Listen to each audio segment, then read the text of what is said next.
Hey guys, Brent Build Show. Today we're going to be talking about shutters, and I want to talk about the right way and the wrong way to do shutters on your houses today. A lot of great information to share. Come join me.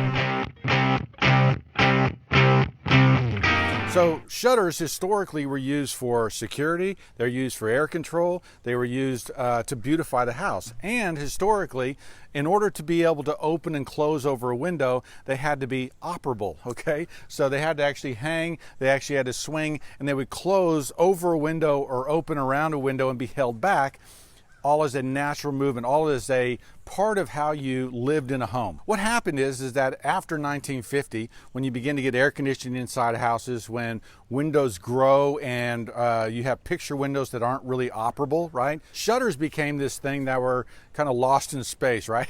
They were not used as much. And so as the windows grew, shutters didn't grow proportionally. So if you had a 6-foot wide picture window, you didn't have a 3-foot shutter on either side, right? What you ended up having was still an 18-inch shutter. So you have these goofy looking houses with these big windows and little teeny shutters, and it's all over America. What we need to do is we need to get back to using shutters in the proper way. They aren't, okay, stickers that you put on a house for if you want a traditional look, right? They should be stuff that operates and moves and functions still to create that historic authenticity. Now, what I don't want you to do is I don't want you to put on shutters on a window like this, right? Here's a steel window with a big round thing. Never would have had shutters. On my house here, we had these ugly louvered shutters on the house for, ever since we moved in, right? What we've done now is we've actually put in panel shutters that operate on either side of this window, right? And so we're gonna go to the other side of the house. We're gonna replace some shutters there. I'm gonna show you what's wrong with that system,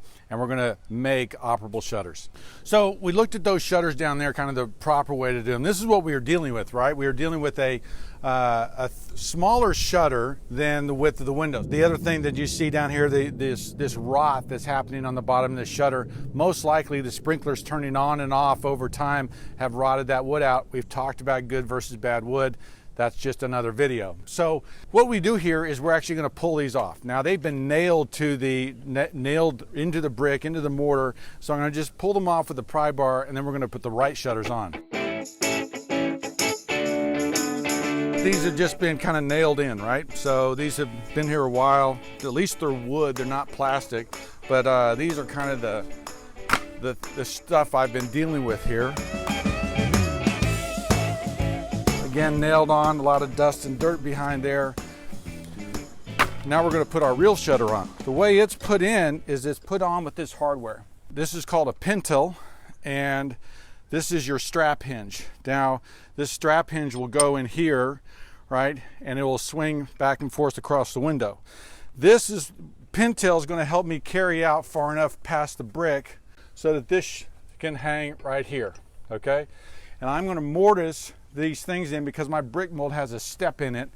I'm going to mortise that out, and then I'm going to put this new pintail in and should have a working shutter here.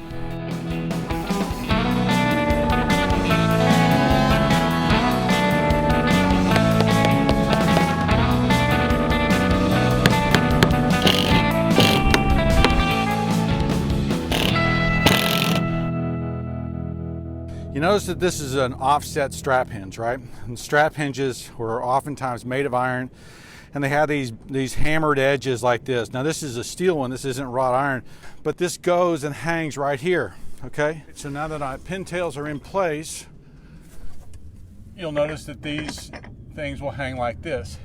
So I'm now going to hang my strap hinge on my shutter. I'm hanging it a little bit backwards because my shutters are never going to open and I want the panel out.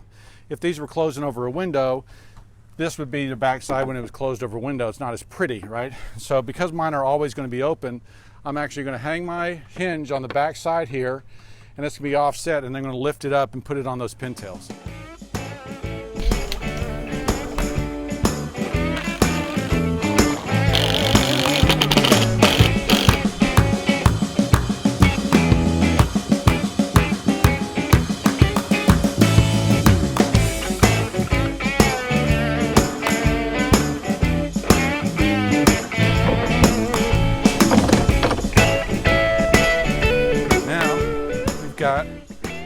operable beautiful shutters, right? And even though we're not going to operate them, even though we're not going to use them, we're still going to keep them open. It still adds a level of depth and shadow line that's going to be really beautiful. But you have to remember this, is that there's what's called a shutter dog. Now, a shutter dog is a hold back, right? It holds the shutter back. You notice that both these shutters kind of tilting forward.